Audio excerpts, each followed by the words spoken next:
Our time is economic revolution.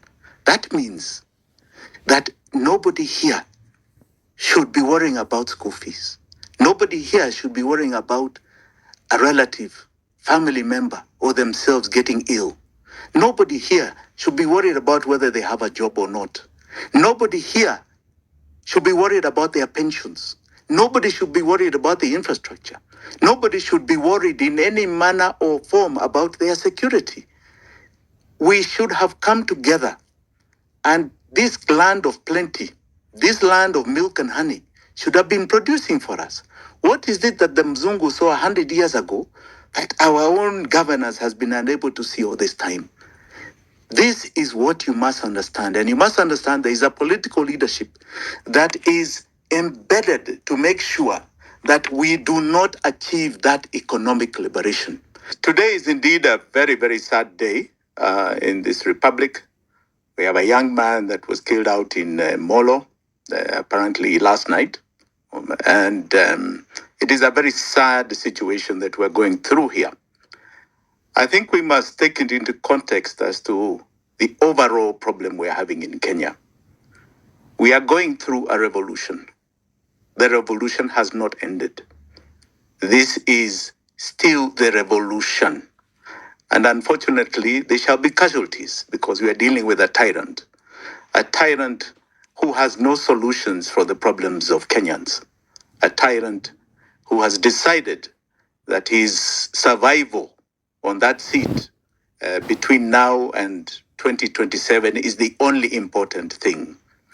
But before I go on, let me start with reminding us about some of our principles. And I want to start with starting with the reading of the preamble of our Constitution. And it reads like this: We, the people of Kenya, acknowledging the supremacy of the Almighty God of all creation, honoring those who heroically struggle to bring freedom and justice to our land. That is including the current sacrifices that are being meted on us. Proud of our ethnic, cultural, and religious diversity, and determined to live in peace and unity as one indivisible sovereign nation. Respectful of the environment, which is our heritage, and determined to sustain it for the benefit of future generations. Committed in nurturing and protecting the well-being of the individual, the family, communities, and the nation. This is the 2010 Constitution. And lastly, recognizing the aspirations of all Kenyans for government based on the essential values of human rights, equality, freedom, democracy, social justice, and the rule of law. Those are 6 tenets that are the preamble to our 2010 Constitution. And just reading by them, you know exactly where we are today in Kenya and where the government stands. The government does not recognize our aspirations.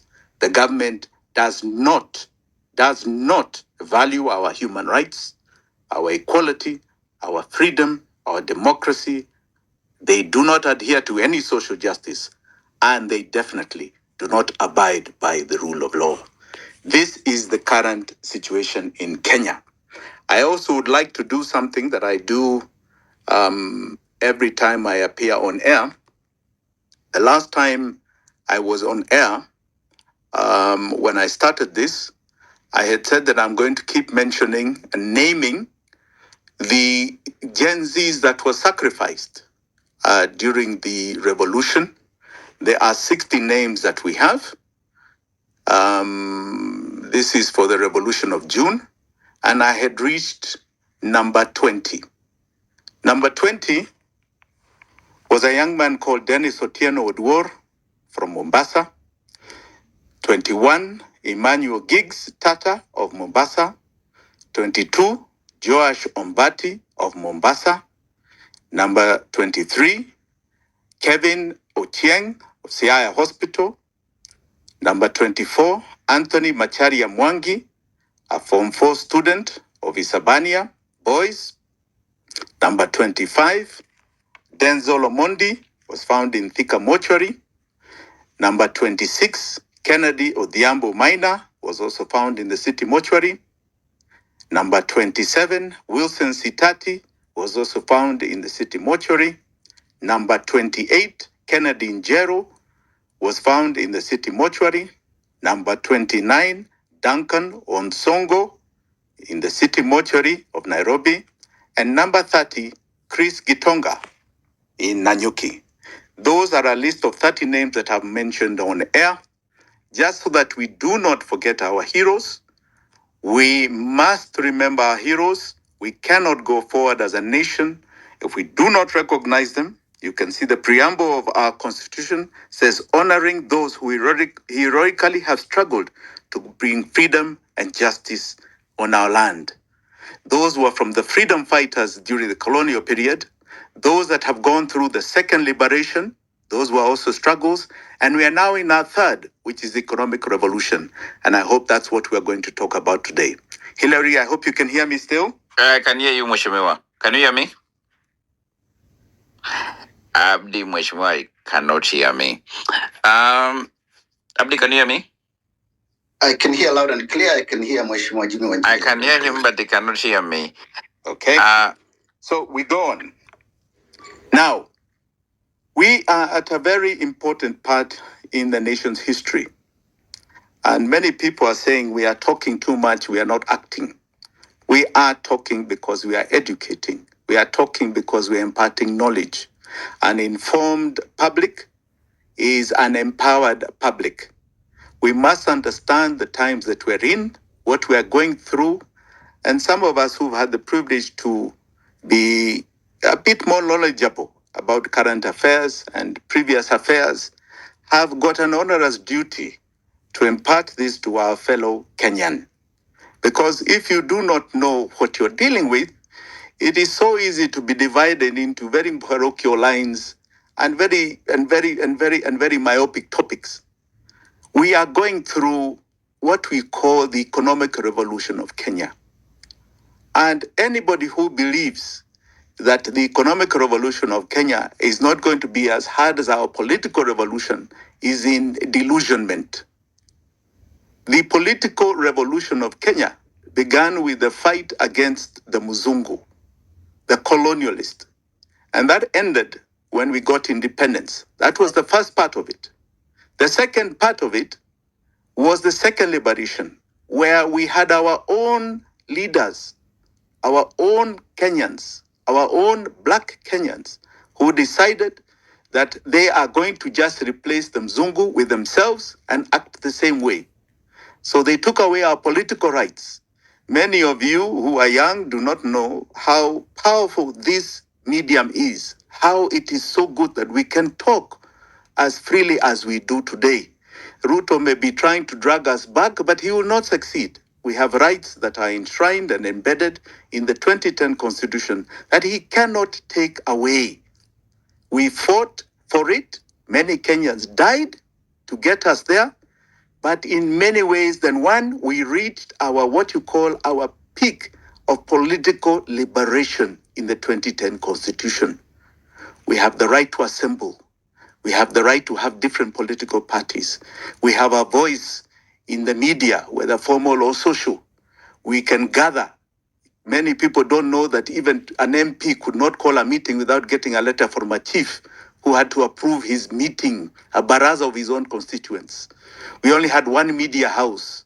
You could not talk until the 2010 Constitution. Although Kibaki, I must say, even though he did not have that Constitution, he had the old Constitution, gave us phenomenal freedoms in terms of our voice and our assembly.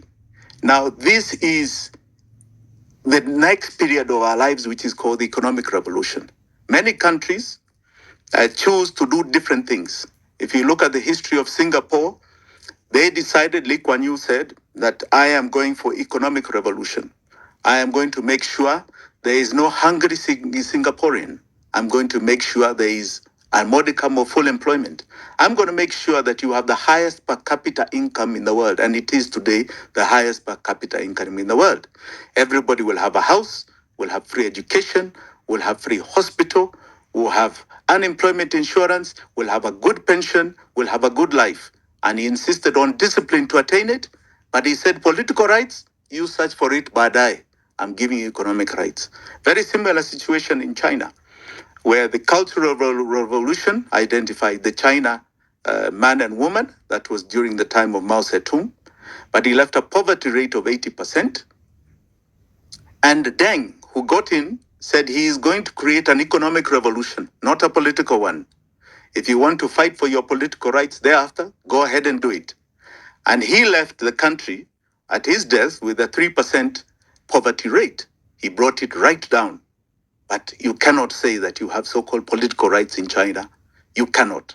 But you do have economic rights. Now, here in Kenya, we have a great advantage. The fact that we went through a huge struggle for our political rights has given us a great platform to fight for our economic rights. And those economic rights mean that we are prepared to upset a system that was embedded here over 100 years ago by the colonialists. The colonialists came here in 1897. And this colonialist came here after what they call the Scramble of Africa. This was after the Bismarck Conference in Germany, where they decided to carve Africa up and make it their spoils, because they had had too many wars in Europe amongst each other. And they said they have found a place where there is plenty, where there is sunshine, where everything grows, where there is minerals, and that if they can carve it up equally, no particular country getting more power than the other, there are some Africans to go and exploit there and land to go and extract from. So they came here with a company called Royal East Africa India Company in 1897. They then changed it in 1902 to Imperial British East Africa. And a man called McKinnon took over in 1902. Now, this company came here primarily for only three things: to exploit us, to extract from our land, and to dominate us. They are the ones who came here. They defined us. They stated who we are. They called us Bantu. They called us Nilots. They gave us our tribal names.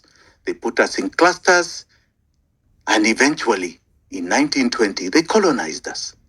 And that same private company became the government of Kenya. That same private company that came here to exploit us, to extract from us, and dominate us became the government of Kenya. McKinnon became governor. This is what we are talking about. So a private company became the government. The policemen that you see today and were created at that time were the watchmen of this same private company. The policeman today acts no different. He believes that ule mdosi ambayo yuko kwa ofisi is the one that's important. You who pays taxes and his salary that is outside the gate, he asks you unataka nini hapa. He doesn't know that even that public property is yours. We have a system here that has carried on for far too long, over 100 years, where a government just exploits, extracts, and dominates us. It is no different. But now we have the political rights embedded in our 2010 constitution that give us a great platform to fight this. And until you understand what you're fighting, we are just going to keep going and recycling the same leadership, the same ethos, the same direction. And people keep wondering, even 100 years on, why is Kenya never changing? Why is Sub-Saharan Africa never changing? We must understand the times we are in. So for the last 2 years plus, we have bothered, I and a few people have bothered to try and educate, to civically impart information and knowledge so that people are better informed, so that you're not manipulated into tribal cocoons, you're not manipulated into petty fights, you are not manipulated by little pennies that are doled out by politicians. You understand the real challenge before you, that this challenge is a challenge that is not only before us now, but it is for posterity, it is for generations to come. And if we seize the opportunity correctly, if we do act now and change the direction of this country, we have the greatest opportunity to change Sub-Saharan Africa, which has 1 billion plus people, and thereafter face the world as such a powerful united force, like we have seen Europe do, we've seen Southeast Asia do. We've seen China do. We have seen North America continually do, to the extent that it is the supremo superpower today. We must understand our time. Our time is economic revolution. That means that nobody here should be worrying about school fees. Nobody here should be worrying about a relative, family member, or themselves getting ill. Nobody here should be worried about whether they have a job or not. Nobody here should be worried about their pensions. Nobody should be worried about the infrastructure. Nobody should be worried in any manner or form about their security. We should have come together, and this land of plenty, this land of milk and honey, should have been producing for us. What is it that the Mzungu saw 100 years ago that our own governance has been unable to see all this time? This is what you must understand. And you must understand there is a political leadership that is embedded to make sure that we do not achieve that economic liberation. And they're just using a template that was so long ago employed by the same colonialist. And the template goes like this: 60% of us must remain at poverty level, where we are busy just looking for food. We are busy looking for nothing else but very basic needs. And that the hope of those who are looking for food in that 60% to get out of the poverty cycle is to educate their child, to pull them out of it. And if they still don't attain that, it's okay. They have a bit more empowered child that can come back and help them look for more food. Nothing else. Then you have 30% that have been embedded into what I call man-slavery and mental slavery. They are the ones who are employed. They are a salary away from poverty. They are a mortgage away. They want their kids to go to private school. They will never rock the boat because they have too much to lose and they do not want to go back to poverty. They are too embedded in looking and struggling for their daily needs to maintain a particular lifestyle. And then you have what you call the 10%. The 10% are those who actually are status quo. They want the status quo to remain, of which only 1% of those are truly governing and running this country. This is a template that was put in by the colonialists, and it has not changed since independent Kenya. That 10% is the one that says, if you are Mijikenda and your boss is at the table of the president, then the Mijikenda are full because your chief, your kingpin is eating. That means even you're eating. You, if you are a Mukamba and your boss is up there, your kingpin is up there and he's sharing the cake in that 10%, even you are getting full. This is myopic, it is colonial, it is pathetic in thinking. We are at a point of economic liberation, and these people do not want us to get it, because to emancipate us economically means that we become people that are moved by ideology, by reason. We have time to think and absorb what is correct and upward leadership. They don't want that. They are bereft of ideas. They have gone back to the old template, and that's what they're about.